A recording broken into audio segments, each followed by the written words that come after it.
Dakota Territory, spring 1880. While his neighbors raced to build standard 16 by 20 log cabins above ground, Norwegian immigrant Lars Eriksson was digging, 7 feet down into the prairie earth, carving out what they called his prairie dog hole. They called his technique absurd. John Mitchell, the settlement's respected builder, dismissed it as backward foreign nonsense. The local lumber merchant refused to deliver supplies to a man building himself a root cellar to live in. Lars spent a full week excavating and constructing his underground shelter, while others completed their proven cabin designs in 3 days. Then came February 1881. The blizzard hit with temperatures plunging to 47 below zero. Standard log cabins became death traps, interiors dropping to near freezing despite burning furniture and doors for fuel. But Lars's absurd underground technique? His shelter held steady at 28 degrees warmer than his neighbors' frozen cabins. Families who'd mocked him now crowded into his foolish burrow for survival. What did this immigrant understand about heat and thermal engineering that established frontier wisdom had completely missed? If you value stories of practical wisdom that stood the test of time, make sure to subscribe. We've got more documented accounts worth remembering. Lars Eriksson arrived in Dakota Territory on April 15, 1880, with little more than basic carpenter tools, a shovel worn smooth from Minnesota logging camps, and hard-earned knowledge that conventional frontier building methods killed people when winter turned savage. The 160 acres he claimed near what would become Fargo sat exposed on rolling prairie where wind cut across the grassland with nothing to stop it for 300 miles in any direction. His neighbors watched him stake his boundaries and assumed he'd follow the time-tested pattern every successful homesteader knew by heart: clear the land, fell trees for logs, raise a 16 by 20 cabin with a central stone chimney, chink the gaps with mud and moss, and pray the construction held through whatever winter might bring. Instead, Lars walked his property for 3 days, studying the subtle contours of the land, testing soil with a metal rod, and watching how morning frost lingered in different areas until the sun burned it away. On his 4th morning, he began digging. Not a foundation for a cabin, but a precise rectangular excavation 10 feet by 12 feet, measured twice with a length of rope before he turned the first shovelful of prairie sod. By noon, word had spread through the scattered settlement that the Norwegian was building himself some kind of cellar to live in like a prairie dog. John Mitchell rode over that afternoon to witness what he assumed had to be temporary confusion about American building methods. Mitchell had constructed 7 successful cabins since arriving from Ohio 2 years earlier, each following proven specifications he'd learned from his carpenter father. Single-wall log construction with 6-inch chinking, elevated floors to prevent rot, multiple windows for summer ventilation, and central chimneys that drew smoke efficiently while providing maximum interior heat distribution. He found Lars 3 feet down in his excavation, cutting through prairie sod with mechanical precision, stacking the rectangular blocks he removed in careful rows beside the growing hole. "Man's building himself a root cellar to live in," Mitchell announced to anyone within hearing distance. The phrase spread through the settlement faster than gossip, repeated with increasing disbelief each time it changed hands. Martha Henderson, whose husband had started framing their cabin that same week, stopped her washing to stare across the prairie at the crazy Norwegian digging his hole. "Looks like he's planning to spend winter underground like some kind of animal," she told her children, who dared each other to creep closer and peer into the steadily deepening excavation. By the end of his first week, Lars had carved his rectangle precisely 7 feet deep, the walls shored with fitted sod blocks cut to interlock like enormous bricks.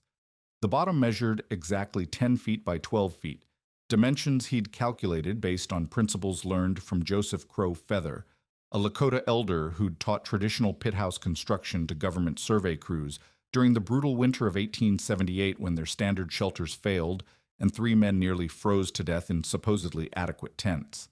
The timber merchant in town initially agreed to deliver Lars's lumber order, assuming the Norwegian planned some kind of standard construction project. When he arrived with the load and discovered the customer intended to roof over a hole in the ground, he refused to unload the wood. Won't waste good timber on a man fool enough to live in a burrow, he declared, driving away with the lumber still stacked on his wagon. Lars spent 2 additional days hauling his building materials from town in a borrowed cart, each trip adding to the settlement's conviction that they were witnessing the most backward construction project any of them had ever seen. Working alone, Lars installed log rafters across his excavation, creating a framework strong enough to support the weight he planned to pile above it.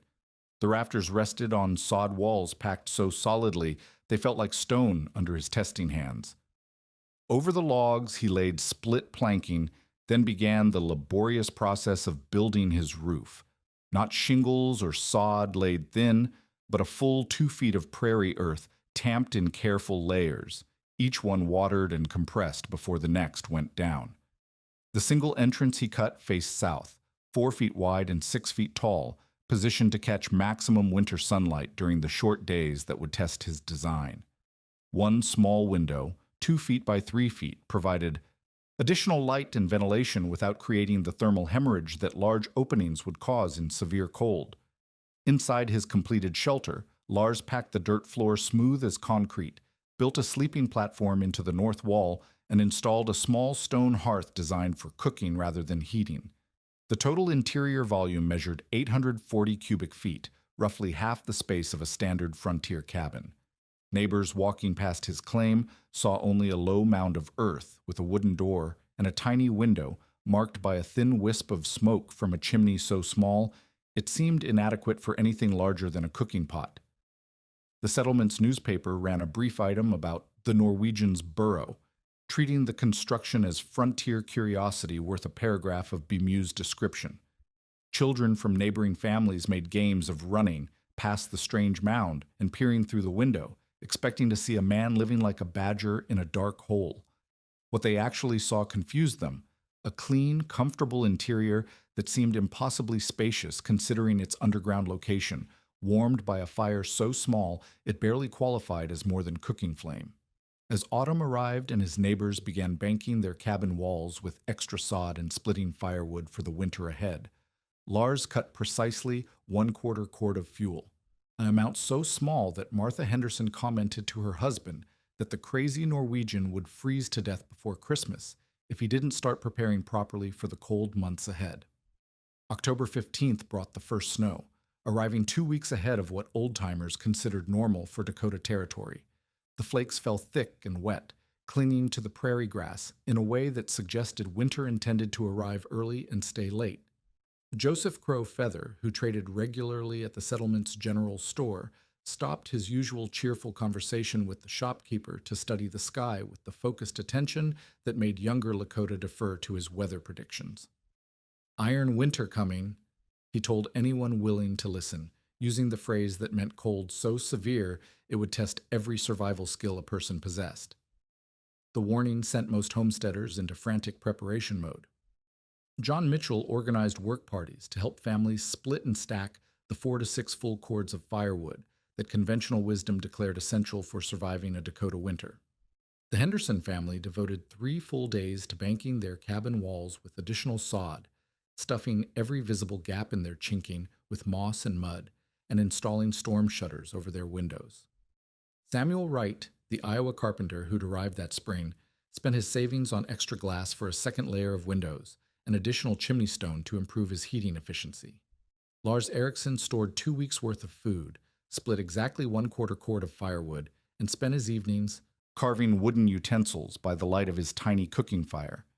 His neighbors assumed he was either suicidally unprepared or had given up on surviving his first Dakota winter in his ridiculous underground burrow. Martha Henderson counted the pathetic pile of split wood beside his earth mound and calculated he had enough fuel for perhaps 3 weeks if he burned it constantly, which seemed like a death sentence for someone foolish enough to live in a hole in the ground.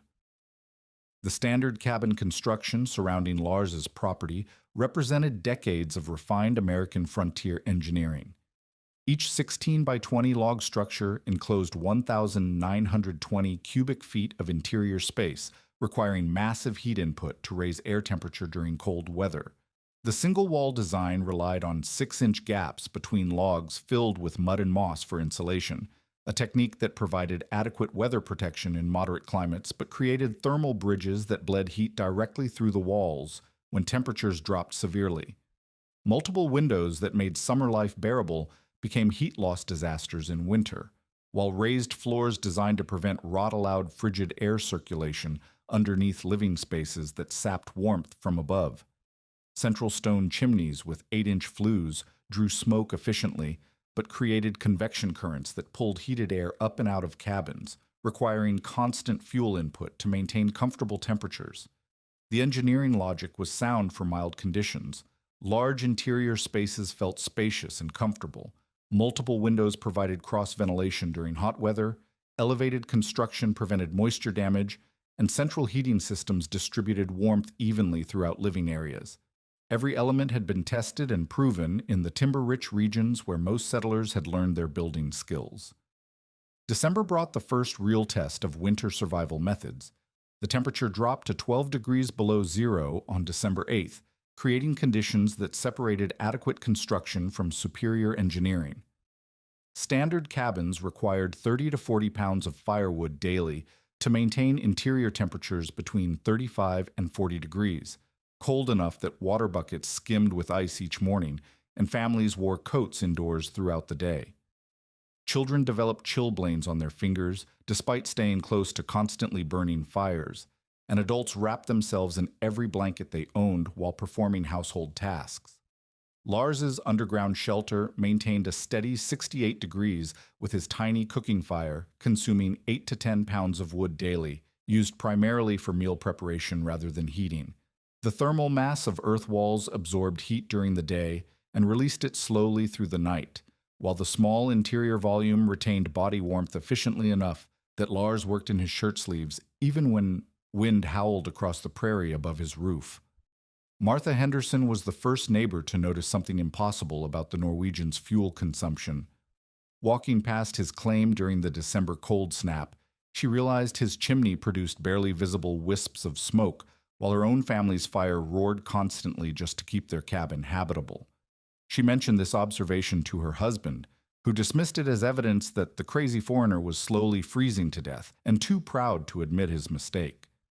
Children began accepting dares to peek through Lars's window during the coldest days, expecting to find him huddled in misery around a dying fire.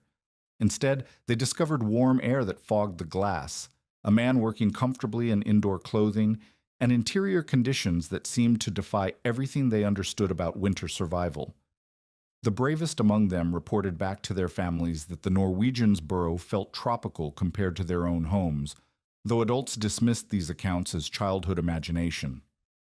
Samuel Wright, whose carpenter training made him more observant about building performance than most settlers, began privately questioning why his well-constructed cabin required such enormous fuel consumption to achieve barely adequate comfort levels.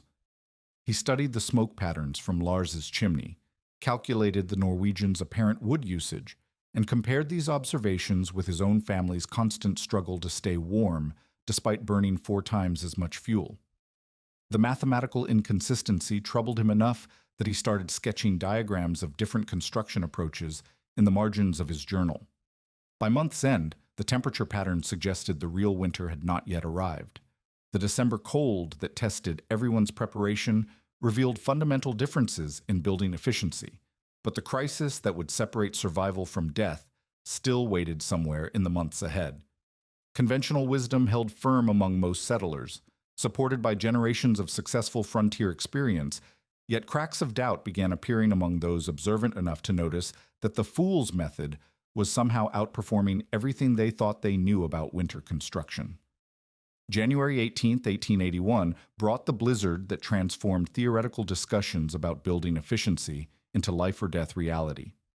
The storm arrived with no warning beyond a subtle shift in wind direction that Joseph Crowfeather had predicted 3 days earlier when he studied cloud formations most settlers never learned to read. Within 6 hours, sustained winds of 40 miles per hour drove snow horizontally across the prairie, creating drifts that buried cabin windows and sealed doorways shut with packed ice that required axes to chop through. The temperature dropped to 30 degrees below zero and held there for 3 consecutive days while wind never stopped, howling. Standard cabin construction that had seemed adequate during December's moderate cold now revealed mechanical failures that turned homes into death traps. The Henderson family's carefully chinked walls developed cracks as mud and moss froze solid, then contracted and fell out in chunks, creating wind tunnels that carried heated air directly outside no matter how large their fire burned. Their elevated floor design allowed frigid air to circulate underneath the living space, creating a convection system that pulled warmth down and out while drawing Arctic air up through every gap in the floorboards. John Mitchell discovered that his central chimney, engineered to draw smoke efficiently, now worked too well, creating such powerful convection that heated air rushed up the flue faster than his fireplace could warm it. His interior temperature dropped to 15 degrees despite a fire that consumed 60 pounds of split wood in a single day, forcing his family to burn furniture legs and cabinet doors in a desperate attempt to generate enough heat for survival. The large interior volume of his 16 by 20 cabin, spacious and comfortable during summer, now became a thermal nightmare that required massive energy input to achieve even marginally habitable conditions. Multiple windows that had provided pleasant cross-ventilation during warm weather transformed into thermal hemorrhage points where heat bled through glass and frame gaps despite storm shutters and blanket coverings. The single-wall log construction that relied on mud and moss chinking provided barely R8 insulation value, no match for wind that found every tiny gap and exploited it into a heat loss pathway. Families watched ice form on interior walls 3 feet from roaring fires, clear evidence that their proven construction methods were failing catastrophically under conditions that Dakota winters could deliver without warning. Samuel Wright's well-built cabin suffered similar mechanical breakdowns despite his carpenter expertise and quality materials. His double-glazed windows cracked from thermal stress, creating gaps that whistled with incoming Arctic air. His carefully mortared chimney developed frost damage that allowed smoke to leak into living spaces, while heat escaped through new cracks in the stonework. The Iowa construction techniques that had served adequately in milder climates proved inadequate for conditions that tested every joint, seal, and design element beyond their engineering limits. By the storm's second day, families faced impossible mathematics. Their cabins required 80 to 100 pounds of firewood daily to maintain interior temperatures barely above freezing, but most had burned through their carefully accumulated winter fuel supplies at rates that threatened complete depletion within days rather than months. The Henderson children developed frostbite on their fingers, despite staying within 3 feet of a constantly burning fire, while Martha Henderson boiled water for warm bricks that provided temporary comfort but consumed fuel they could not afford to waste. Lars Eriksson's underground shelter performed as if the blizzard existed in a different universe. His earth walls maintained their steady 58-degree surface temperature regardless of conditions above ground, while the 2-foot-thick sod roof prevented any heat loss through the ceiling. The small interior volume of 840 cubic feet heated by body warmth alone rose to 72 degrees without requiring any fuel for heating purposes. His tiny cooking fire, consuming just 5 pounds of wood daily for meal preparation, provided the only flame in a space that remained tropical while his neighbors battled lethal cold in structures that consumed 20 times more fuel for inferior results. The scientific principles that made Lars's design superior became brutally apparent under extreme testing conditions. Earth temperature remained constant at 55 degrees 4 feet below the frost line, providing thermal mass that absorbed and released heat slowly, moderating temperature swings that destroyed the efficiency of above-ground construction. His single south-facing entrance minimized thermal bridging, while the thick walls created R30 insulation values that prevented any significant heat transfer to exterior conditions. No elevated floor meant direct earth contact, provided additional thermal mass that stored and released warmth steadily rather than allowing convective air circulation that sapped energy from living spaces. Proper ventilation through his small chimney and entrance prevented carbon dioxide buildup without creating the heat-stealing drafts that plagued standard cabin designs. The positioning of his tiny fireplace for cooking rather than heating meant combustion air came from inside the structure instead of drawing frigid outside air through every available gap like conventional fireplaces that required massive airflow to function safely. 3 days of sustained 30 below temperatures with 40-mile-per-hour winds created survival conditions that separated superior engineering from construction methods that merely appeared adequate under moderate testing. Standard cabins that had sheltered families successfully through milder winters now demanded fuel consumption that threatened to exhaust carefully accumulated supplies within weeks, while failing to provide habitable interior conditions. Families burned structural elements of their own homes in desperate attempts to generate enough heat for basic survival, beginning the destructive cycle that would force impossible choices between fuel conservation and freezing to death. By January 21st, when the immediate storm passed, the mechanical superiority of traditional earth-sheltered construction over conventional frontier building methods had been demonstrated with measurements that could not be disputed by anyone willing to acknowledge objective reality. February 12, 1881, brought weather conditions that would enter Dakota Territory records as the most lethal night in human memory. The temperature began dropping at sunset, falling past 40 below zero, with sustained winds of 50 miles per hour that created wind chill conditions approaching 85 degrees below zero. This was not the gradual cold that allowed adaptation or the brief severe snap that could be endured through extra fuel consumption, but killing weather that transformed heated buildings into freezing chambers faster than human bodies could generate warmth to survive. John Mitchell's cabin interior, despite a fire that consumed furniture, doors, and structural lumber at desperate rates, dropped to 5 degrees above zero by midnight. His family huddled in a single bed, wearing every piece of clothing they owned under shared blankets that grew stiff with accumulated frost from their breathing.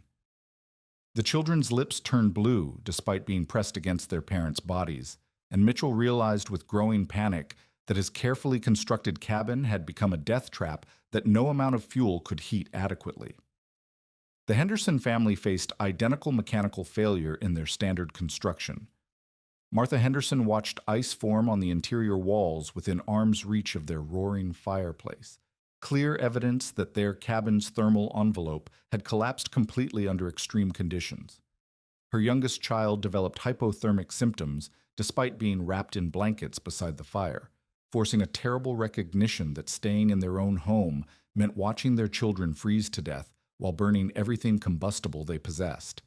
At 2 o'clock in the morning, with interior temperatures dropping toward lethal levels despite consuming wood at unsustainable rates, the Henderson family made the decision that would save their lives.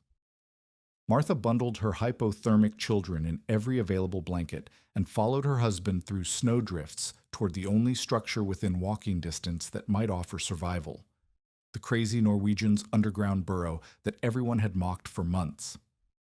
Lars opened his door to find a family in the final stages of cold exposure, children barely conscious, and adults stumbling with hypothermic confusion. Inside his earth-sheltered space, the contrast was so dramatic it seemed impossible. The interior temperature held steady at 74 degrees, warm enough that Lars wore a simple wool shirt while working at his small cooking fire. The Henderson children, wrapped in frozen blankets, began crying as sensation returned to their extremities in the tropical warmth of the underground shelter they had dismissed as a prairie dog hole. Dawn brought the Mitchell family to the same desperate choice. John Mitchell, who had organized community ridicule of Lars's construction methods, arrived at the Norwegian's door carrying his youngest daughter, her breathing shallow from cold exposure that threatened permanent damage. The man who had called earth-sheltered construction backward foreign nonsense now begged entry to the only habitable structure within miles, his pride frozen as solid as the interior walls of his own failed cabin. Samuel Wright abandoned his well-constructed dwelling by mid-morning when his Iowa carpenter expertise proved useless against conditions that exceeded every engineering specification he understood. His family joined the growing crowd of survivors who had traded their advanced American construction methods for shelter in what they had assumed was primitive immigrant desperation.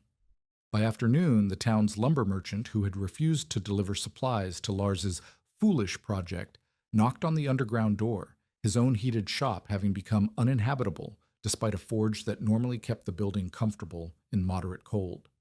14 people eventually crowded into the 10 by 12 foot space that had been designed for a single occupant, Yet the shelter's performance improved rather than degraded under the additional load.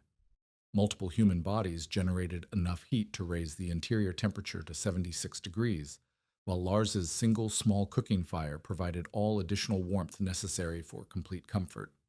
Children who had been approaching hypothermia in their own heated homes now played in shirt sleeves, laughing and running games in the underground space while the killing blizzard raged overhead. The technical triumph was measurable with precision that eliminated any possibility of subjective interpretation. Outside temperature held steady at 47 degrees below zero, with wind chill approaching 85 below, conditions that represented the extreme limit of what human beings could survive, even briefly, with perfect equipment and preparation. Standard cabin interiors registered between 5 degrees below zero and 3 degrees above zero, despite continuous fires that consumed structural elements at rates that would have depleted entire winter fuel supplies within days. Lars's earth-sheltered design maintained 76 degrees interior temperature using 12 pounds of wood for cooking and lighting, while providing comfortable shelter for 14 people during the coldest night in regional weather records. The small interior volume that neighbors had criticized as inadequate now proved perfectly sized for efficient heating by human body warmth alone. Thick earth walls that had seemed like excessive construction now demonstrated their function as thermal barriers that prevented any heat transfer to exterior conditions, regardless of wind speed or temperature extremes. The proper ventilation system that Lars had learned from Joseph Crow Feather prevented carbon dioxide buildup despite 14 people breathing in a small space, while the single entrance minimized heat lost during the multiple arrivals throughout the night. Earth construction that had appeared primitive now revealed itself as sophisticated thermal engineering that used natural materials to achieve superior performance compared to conventional building methods.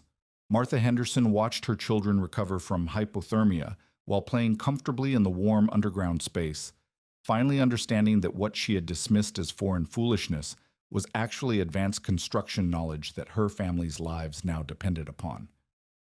John Mitchell sat in shirt-sleeve comfort for the first time in weeks, recognizing that his expertise in standard frontier building had been proven completely inadequate by weather conditions that the crazy Norwegians' design handled effortlessly. For the first time since Lars had begun his excavation the previous spring, no one questioned the engineering principles behind earth-sheltered construction or suggested that conventional methods represented superior knowledge. Morning arrived with crystal clarity that revealed the full extent of conventional construction failure across the settlement.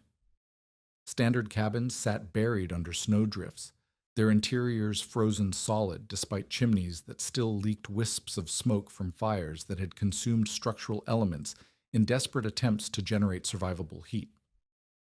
The 14 people who had spent the night in comfortable warmth emerged from Lars's underground shelter to discover their own homes had become uninhabitable monuments to the inadequacy of accepted frontier building wisdom. No apologies were offered or expected, because survival had spoken with mathematical precision that eliminated any need for social courtesies. Lars shared hot coffee and cornbread with families who had ridiculed his construction methods for months, the simple hospitality carrying more weight than any vindication speech could have provided.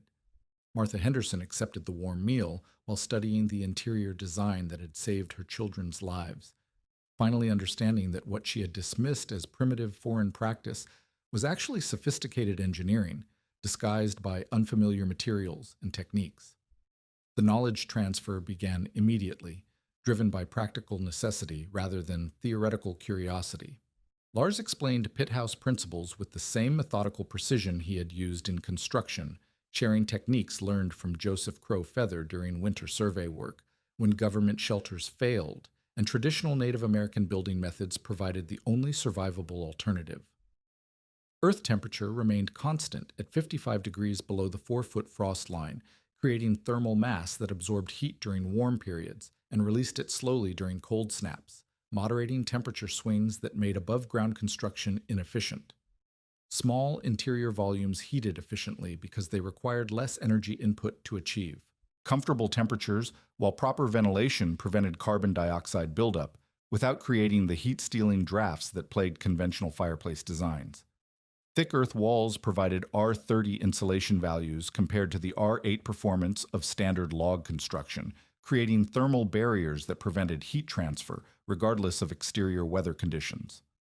The south-facing entrance captured solar gain during short winter days, while minimizing thermal bridging that bled warmth to outside air. Samuel Wright, whose carpenter training made him particularly receptive to construction knowledge, sketched diagrams while Lars demonstrated soil selection techniques that ensured stable excavation without cave-in risks. The key lay in identifying clay-heavy earth that cut cleanly and stacked solidly, avoiding sandy or rocky ground that wouldn't hold its shape under the weight of roof construction. Proper drainage required sloping the floor toward the entrance while installing French drain systems that carried groundwater away from living spaces without creating moisture problems. John Mitchell, swallowing pride that had nearly cost his family their lives, asked detailed questions about ventilation calculations that prevented deadly gas accumulation while maintaining heat efficiency. Lars explained the relationship between interior volume, number of occupants, cooking fire size, and chimney diameter that Joseph Crow Feather had taught through generations of successful plains survival. The engineering principles were sophisticated despite their traditional origins, requiring precise understanding of thermal dynamics, airflow patterns, and structural loading that most frontier builders never considered. Spring 1881 brought immediate practical application of earth-sheltered construction knowledge throughout the region. 7 families began underground building projects before snow had completely melted, abandoning plans for standard cabin construction in favor of techniques that had proven superior under extreme testing conditions. The Henderson family excavated a 14 by 16-foot shelter, using measurements Lars provided, while Samuel Wright designed hybrid construction that combined pit house thermal principles with advanced lumber framing methods he had mastered in Iowa. The local newspaper, which had published bemused commentary about the Norwegians' burrow the previous year, now printed detailed construction plans with Lars's cooperation and endorsement from families whose lives had been saved by earth-sheltered design. Government land office agents began recommending underground construction for homesteaders filing claims in harsh climate regions, recognizing that standard building methods created survival risks that traditional techniques eliminated through superior engineering. Measurable results validated the adoption of earth-sheltered construction with mathematical precision that eliminated subjective debate. Winter 1881 to 1882 saw regional firewood consumption drop by 70% in earth-sheltered homes compared to standard cabin construction, while heating comfort levels improved dramatically. Infant mortality during severe cold snaps dropped from 15% to 2% among families using underground shelter design, demonstrating life-saving benefits that extended beyond fuel efficiency to basic human survival. Construction time averaged 6 to 8 days for earth-sheltered homes compared to 3 to 4 days for standard cabins, but heating costs dropped 80% while eliminating fire-related deaths that occurred when desperate families burned structural elements or overloaded conventional fireplaces. The technique spread through Dakota Territory homesteader networks as practical knowledge shared between neighbors rather than theoretical information promoted by authorities, creating adoption patterns driven by proven performance rather than official endorsement. Modern vindication came decades later when changing circumstances forced rediscovery of traditional building principles. The 1930s. Great Plains Agricultural Extension Services officially recommended earth-sheltered construction for farm buildings and emergency shelters, recognizing thermal efficiency that reduced heating costs during economic hardship. The 1970s energy crisis brought renewed attention to underground homes as new, energy-efficient building techniques, though the principles were identical to those Lars had learned from Native American builders nearly a century earlier. Contemporary building science confirmed through computer modeling what frontier survivors had learned through life-or-death testing. When the United States Department of Energy analyzed earth-sheltered homes in 1978, their calculations verified that underground construction in harsh climates reduced heating requirements by 75 to 85% while maintaining superior comfort levels compared to conventional above-ground building methods. The foolish Norwegians technique had been sophisticated thermal engineering all along, representing practical wisdom that kept people alive when theory failed and pride froze to death.